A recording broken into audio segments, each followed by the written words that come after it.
Level पे हूँ। Stars fire का मतलब है कि कम से कम यहाँ पे इस लेवल पे कम से कम 20 करोड़ का बिजनेस होता है। हेलो, 20 करोड़ का टर्नओवर जब आपका 20 करोड़ का टर्नओवर होगा तब जाके आप स्टार्स फायर बनते हैं। ये मिनिमम है, मैक्सिमम कुछ भी हो सकता है।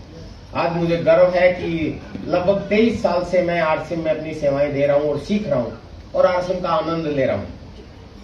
मुझे बहुत खुशी है कि आरसीएम में मेरा परिवार धीरे धीरे बढ़ा और आज मेरे आरसीएम परिवार की फैमिली इनकम हर महीने की लगभग 20 से लेकर 26 करोड़ रुपया हर महीने की।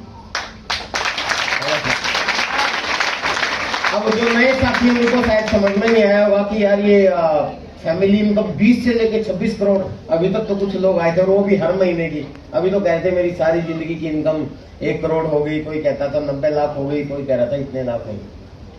देखिए, जब आप अपने घर में होते हैं मम्मी पापा और आप, तो आप परिवार के 3 सदस्य होते हैं। यस, आपकी शादी हो जाती है तो कितने हो जाते हैं?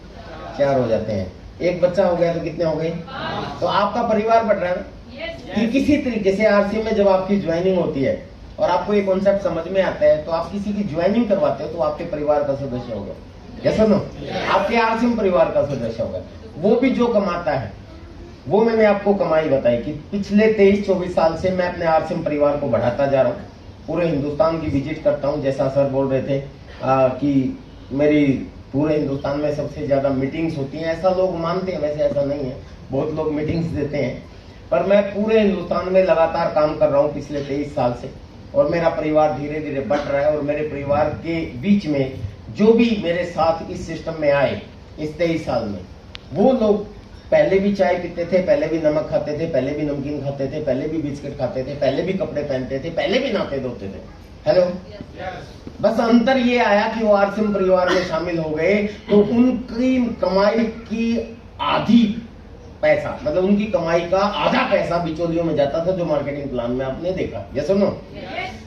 और हमारे इस कॉन्सेप्ट में हमने उनको समझाया और वो हमारे इस परिवार में शामिल हुए। तो मेरे उस परिवार के लोगों को आज नहाने धोने से, चाय पीने से, नमकीन खाने से, बिस्किट खाने से, कपड़ा पहनने से लगभग 24 करोड़ रुपया हर महीना लोगों के घरों में जाता है। ये बड़ी खुशी है। मेरे को क्या आता है ये इम्पोर्टेंट नहीं है, लेकिन मेरी टीम के घर में इतना पैसा जाता है तो बड़ी खुशी होती है। हेलो, और अगर करोड़ों रुपए मेरी टीम में जा रहे हैं तो कुछ लाख तो मेरे को भी आ रहा होगा। यस, तो कुछ लाख मुझे भी आता है और उसी से बहुत अच्छी जिंदगी चल रही है। 8 फरवरी सन 2001 को मैंने आरसीएम प्लान देखा था पहली बार। आपको भी दिखाया गया होगा, यहाँ पे दिखाया था प्लान। कैसे दिखाया था? बोर्ड पे नहीं सर। अच्छा, डेमो प्लान हुआ था। किन्होंने दिखाया? सर ने। एक बार जोरदार तालियां बजाएं सर के लिए। सर की पिन और सर की ड्रेसअप देख के लगता है कि सर अच्छे अचीवर हैं, तो इन्होंने आपको प्लान दिखाया तो शायद आप लोगों को समझ में आया होगा। आया? कितने लोगों को समझ में आया? अरे वाह, ग्रेट। एक बार और तालियां बजाएं सर के लिए। अगर आपको समझ में आया तो बहुत अच्छी बात है। लेकिन मैं आपको सच बताऊं, 8 फरवरी सन 2001 को मेरे को जिस व्यक्ति ने प्लान दिखाया था वो इनकी तरह इंटेलिजेंट नहीं थे, ऐसी ड्रेस भी नहीं पहनी हुई थी, अचीवमेंट भी नहीं थी उनकी कुछ। मेरे से एक दिन पहले ही ज्वाइन किया था तो मेरे को शायद वो समझा नहीं पाए या शायद मैं समझ नहीं पाया। हेलो, मेरे को ये प्लान नहीं समझ में आया। यानी कि पहली बार विजय विरोधिया ने जब प्लान देखा तो मुझे ये प्लान कतई समझ में नहीं आया। बावजूद अगर मैं स्टार्स फायर जा सकता हूं तो आप लोगों को तो समझ में आ गया। अब जो नए भाई बहन हमारे बीच में बैठे नए साथी, वो सोच रहे होंगे कि सर जब समझ में नहीं आया तो ज्वाइन क्यों किया? दिमाग में आ रहा होगा। हेलो, मैं आपको कहानी बताता हूं कि कैसे मैंने ज्वाइन किया था। मैं बहुत गरीब परिवार का लड़का हूं, बैकग्राउंड से। 5वीं क्लास में रद्दी अखबार के लिफाफे बना के दुकानों पे बेचता था। 8वीं क्लास में अखबार बांटने का काम शुरू किया मैंने, ताकि मेरी पढ़ाई जारी रहे। 11वीं क्लास में मैं कराटे के अंदर ब्लैक बेल्ट हासिल कर ली थी मैंने। तो बच्चों, थैंक यू। कराटे के अंदर ब्लैक बेल्ट हूँ 4 डैन, और कराटे का एक सेंटर चलाता था जींद में, Shaheed Bhagat Singh Academy of Martial Art के नाम से। आज भी मेरा सेंटर है और आज भी 24 ब्लैक बेल्ट कोच मेरी टीम के, जो मेरे सिखाए हुए बच्चे हैं, वो पूरे हिंदुस्तान में पूरे अलग अलग जगह पे कराटे की क्लासेस भी लेते हैं। तो मैं उस समय में 11वीं क्लास में मैंने कराटे सिखाना शुरू कर दिया था। और उसके बाद दिल्ली में आया इंजीनियरिंग करने के लिए, तो दिल्ली में भी मैं बच्चों को कराटे सिखाता था लोधी कॉलोनी में, और उसके बाद संगम बिहार में 14 किलोमीटर दूर में कराटे सिखाने के लिए आता था। ये आरसीएम से पहले की स्टोरी थोड़ी सी बता रहा हूँ ताकि आप रिलेट कर सकें कि ऐसे संघर्ष से अगर मैं यहाँ तक पहुंच सकता हूँ तो आप भी पहुंच सकते हैं। हेलो, ये बैकग्राउंड है, मतलब कहाँ था मैं और कहाँ पहुंच गया। खैर, मेरी पढ़ाई कंप्लीट हुई, इंजीनियरिंग कंप्लीट हुई। उसके बाद हर व्यक्ति पढ़ाई कंप्लीट करने के बाद क्या सोचता है? ये सोचता है कि मेरे को नौकरी मिल जाए। यस और नो? फर्स्ट प्रेफरेंस हमारी होती है कि हमें एक जॉब मिल जाए। आप आज हमारे बीच में जितने भी यंगस्टर बैठे हुए हैं, जो लोग अभी स्टडी कर रहे हैं या स्टडी कंप्लीट कर चुके हैं या जिनके बच्चे स्टडी कर रहे हैं, उन सबका पहला उद्देश्य क्या है? यही उद्देश्य ना कि नौकरी मिल जाए, अपने को लाइफ सेट हो जाएगी, कि पढ़े लिखो और अच्छी नौकरी मिलो। हर व्यक्ति का यही सपना होता है, मेरा भी था, क्योंकि मैं भी इसी समाज का, इसी एजुकेशन सिस्टम का प्रोडक्ट हूं। कोई नहीं चाहता कि भी एंटरप्रेन्योर बने या वो बिजनेसमैन बन जाए, कोई स्टार्टिंग में नहीं चाहता। मैक्सिमम परसेंटेज ऑफ पीपल की बात कर रहा हूँ, असक्सेसफुल केसेस एवरीवेयर। ये समझो, अपवाद हर जगह हो सकते हैं, उसके ऊपर मैं नहीं जा रहा हूँ, लेकिन मैक्सिमम परसेंटेज ऑफ पीपल है नौकरी करना चाहते हैं। मैं भी करना चाहता था, मैं भी कोई आम आदमी हूँ, आप लोगों की तरह ही था। लेकिन क्या नौकरी आसानी से मिल जाती है? मुझे भी नहीं मिली। नौकरी 3 तरह के लोगों को आसानी से मिलती है। या तो टॉपर हो, हेलो, वो जो भी एजुकेशन ले रहा है उसमें बिल्कुल एकदम टॉप हो, कंपटीशन में सबसे आगे। या दूसरा चेक हो, जैक हो।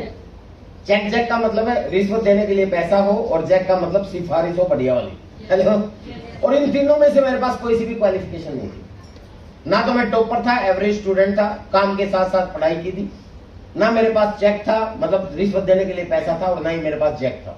नौकरी नहीं मिलती तो आदमी क्या करता है? कोई ना कोई काम धंधा तो करना ही पड़ेगा भाई, पापी पेट का सवाल है, बच्चे पालने। ये सब आदमी को आजीविका कमाने के लिए कुछ ना कुछ तो करना ही पड़ेगा। वो बहुत बड़ी इंडस्ट्री लगाएगा, पेट्रोल पंप खोलेगा, बैंक्वेट हॉल खोलेगा, ऐसा होटल बनाएगा, या दुकान खोलेगा, या रेडी लगाएगा, depending on the size of his family pocket. उसके परिवार की कैसी फाइनेंशियल बैकग्राउंड है, उसी के आधार पे वो अपना कुछ ना कुछ काम धंधा सेट करता है। ये सुनो, मेरा तो कोई बैकग्राउंड ही नहीं था, तो मैं क्या करूं? ना इंडस्ट्री लगा सकता था, ना होटल खोल सकता था, ना पेट्रोल पंप खोल सकता था। मेरे पास 2 हुनर थे, एक कराटे का और एक कंप्यूटर का। तो मैंने ये दोनों को कैच किया। मैंने कराटे का सेंटर खोल दिया और एक कंप्यूटर का सेंटर खोल दिया। आरसीएम से पहले की स्टोरी बता रहा हूं। सुबह 5 बजे उठ के ये लड़का बच्चों को कराटे सिखाने के लिए जीन में जाता था ग्राउंड पे, और सुबह 8 बजे से रात के 8 बजे तक बच्चों को कंप्यूटर सिखाता था। एक कंप्यूटर सेंटर खोला, वो खोलने में भी पैसा लगा। मैंने 2 लाख रुपए मेरे पापा जी की पूरी जिंदगी भर की कमाई लगा दी।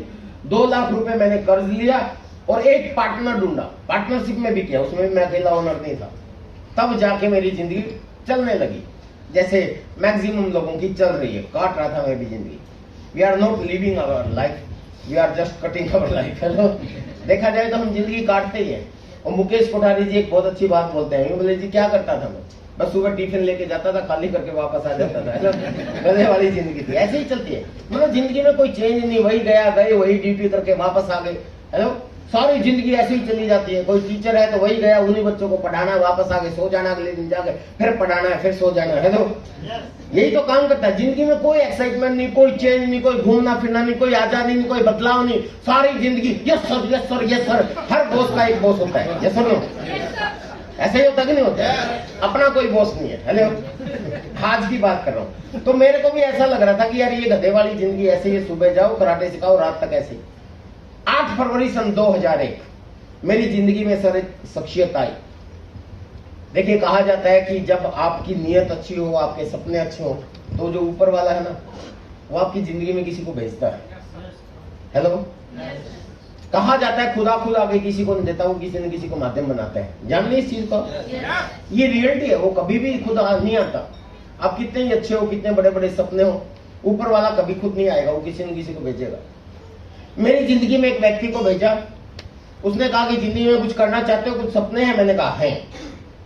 तो आओ, एक बहुत बढ़िया अपॉर्चुनिटी है। मैंने कहा क्या? बोले एक बिजनेस है। मैंने कहा नहीं करूंगा। कोई भी आदमी है पहली बार में तो यही करेगा। ये सुनो, बिजनेस का मतलब हाईली बिजी, और पैसा भी लगेगा, बिना पैसे लगाए तो कोई दुनिया में काम होता ही नहीं। ये सुनो, तो मैंने कहा यार मेरे पास पहले ही जो बिजनेस मैं कर रहा हूं कंप्यूटर का, इसी में मेरे इतने कर्जदार हो गया मैं टाइम है नहीं मेरे पास, बिजनेस में तो टाइम लगता है।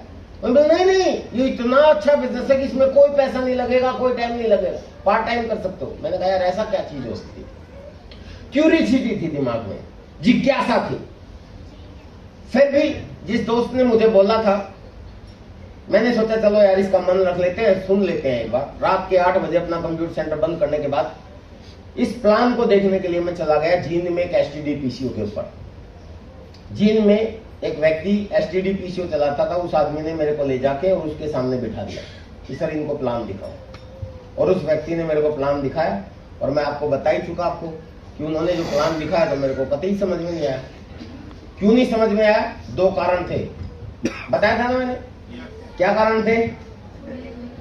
या तो वो समझा नहीं पाई या मैं समझना नहीं चाहता था। और सबसे बड़ा कारण मुझे लगता है कि मैं समझना नहीं चाहता, और उससे भी बड़ा कारण है कि मैं इंसान हूं। हेलो,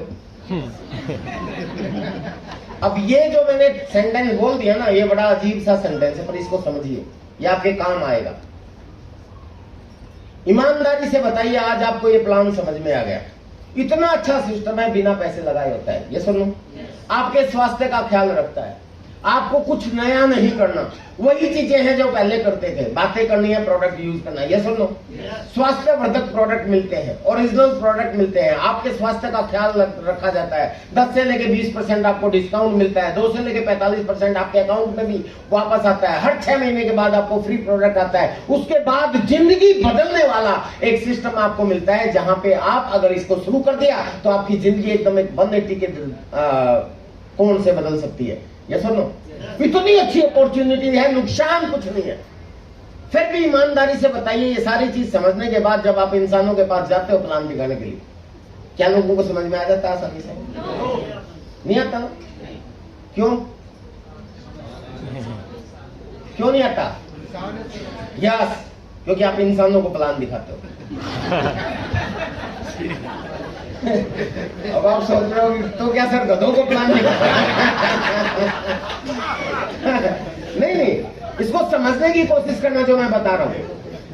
अगर ये चीज आपकी समझ में आ गई ना, तो आप हार नहीं मानोगे। देखिए, आरसीएम बिजनेस में, आरसीएम सिस्टम में, इस अभियान के अंदर ऐसे बहुत से लोग आपको मिलेंगे जो ये कहेंगे मैंने भी किया था आज से 10 साल पहले। मिलते हैं? yes. मैंने भी किया था 5 साल पहले। मिलते हैं? yes. कुछ नहीं होता। हेलो, उसका कारण क्या है कि बेचारे ने थोड़ी सी कोशिश की, कुछ इंसानों को प्लान दिखाई, और उन इंसानों ने मना कर दिया, और उसकी हवाएं निकल गई, कुछ टूटता ही नहीं है। ऐसा होता है कि नहीं होता है? वो फिर कहते हैं नहीं नहीं, कोई फायदा नहीं इस काम में। ये सब तो ऐसा होता है कि नहीं होता है? लेकिन आज मैं चाहता हूं, मेरे पर जिम्मेवारी लगाई सर ने, और सब लोग बोल रहे हैं कि भी रॉयल्टी की बाढ़ आ जाए, ऐसा कुछ कीजिए, है ना? तो भाई रॉयल्टी तक पहुंचोगे, तब तक टिकोगे तो बाढ़ आएगी।